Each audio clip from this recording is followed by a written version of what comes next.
अगर आपको पता लगाना है कि हमारे सिनेमा ने कितनी ग्रोथ करी है तो आपको थोड़े साल पीछे जाकर क्लासिकल मूवीज देखनी चाहिए, जहाँ से इन सारी चीजों की शुरुआत हुई थी। एंड आप मेरी तरह सिनेमा के हार्ड कोर फैन हो तो डेफिनेटली आप इसे बिल्कुल भी मिस नहीं कर सकते। उनमें से देव आनंद साहब की एक गाइड मूवी आती है जो आपको एक ऐसी जर्नी पर लेके जाती है जहाँ स्टार्ट में ही मूवी अपनी इरादे बता देती है। एक हारा हुआ आदमी जेल से अभी भी रिहा हुआ है। अब उसके पास दो रास्ते, या तो अपनी पुरानी लाइफ यानी फैमिली दोस्तों के पास जाए जिनको उसने नाराज किया है, या तो फिर उस पुरानी जिंदगी को भुलाकर एक नया रास्ता चुने। एंड वो चुनता है नया रास्ता। वहीं पे हमें लेजेंडरी सिंगर आर.डी. बर्मन का एक गाना सुनने को मिलता है जो आपको अंदर से तोड़ के रख देगा।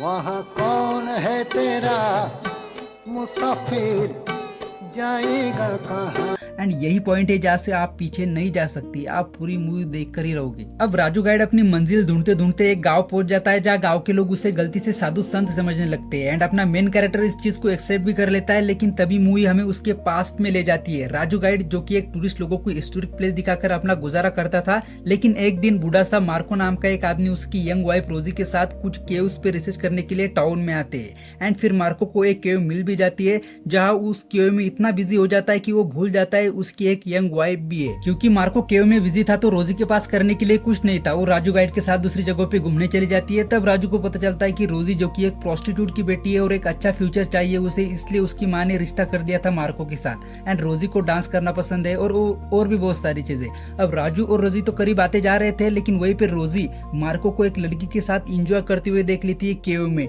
वहीं पे वो सुसाइड करना चाहती है, लेकिन राजू उसका हाथ पकड़कर उसको अपने घर लेके आता है। अब सोसाइटी वाले रिश्तेदार बल्कि उसकी माँ भी इस चीज से खुश नहीं है। इसी चक्कर में उसकी माँ, उसका दोस्त, उसका काम सब उससे छूटता जाता है, लेकिन वो रोजी का साथ नहीं छोड़ता। जहाँ राजू रोजी को उसके सिंगिंग और डांसिंग करियर में सपोर्ट कर उसे एक स्टार बना देता है, लेकिन रोजी तो स्टार बन जाती है। लेकिन राजू गाइड अपनी ड्रिंकिंग और गैम्बलिंग की वजह से रोजी से दूर चला जा रहा था। मार्को वापस आकर रोजी को वापस पाना चाह रहा था, लेकिन राजू इससे बिल्कुल भी खुश नहीं है।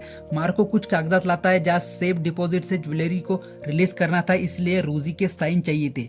ये राजू को जेलिसी फील कराता है एंड राजू रोजी के डुप्लीकेट साइन कर देता है और ये चीज पता चल जाती है रोजी को। और रोजी को लगता है कि राजू कोई चोरी कर रहा है गैम्बलिंग की वजह से और ड्रिंकिंग की वजह से। उसी चक्कर में राजू को 2 साल की जेल हो जाती है। एंड जब जेल के रिलीज के टाइम पर मतलब 2 साल बाद उसकी माँ और रोजी वहाँ पहुंचते तो उनको वहां जाकर पता चलता है कि राजू के गुड बिहेवियर के कारण राजू को 6 महीने पहले ही रिलीज कर दिया गया है। बैक टू स्टार्ट जहाँ राजू रिलीज हो गया है, एक गांव में जा पहुंचा है जहाँ लोग उसे महापुरुष समझ रहे, जहाँ वो गांव के लोगों को कुछ कहानियां भी सुनाता था। उन्हीं में से एक कहानी थी एक ऐसे आदमी की जो 12 दिन फास्ट रखकर मतलब कुछ भी ना खाकर भगवान को बारिश लाने पे मजबूर कर देता है। अब यही कहानी राजू के ऊपर उल्टी पड़ जाती है, क्योंकि राजू कई महीनों से उसी गाँव में रह रहा था। तो एक बार ऐसा टाइम भी आता है जहाँ पे बारिश नहीं हो रही है, लोगों के पास खाने के लिए कुछ नहीं है, लोग भूख से तड़प रहे हैं। तो सारे गाँव वाले लोग राजू के पास जाकर बोलते हैं कि तुम 12 दिन का फास्ट रखो।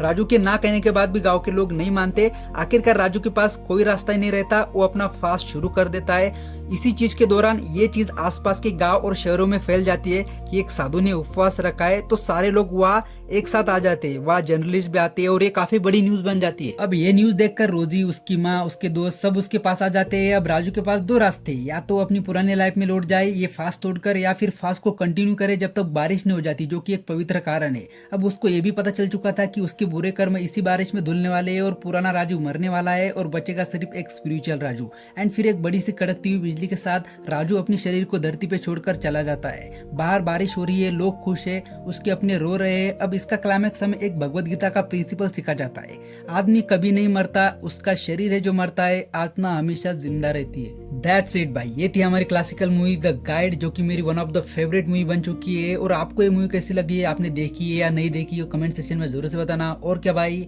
इतना ही आज के लिए, मिलते हैं अगले वीडियो में। Take care and good bye.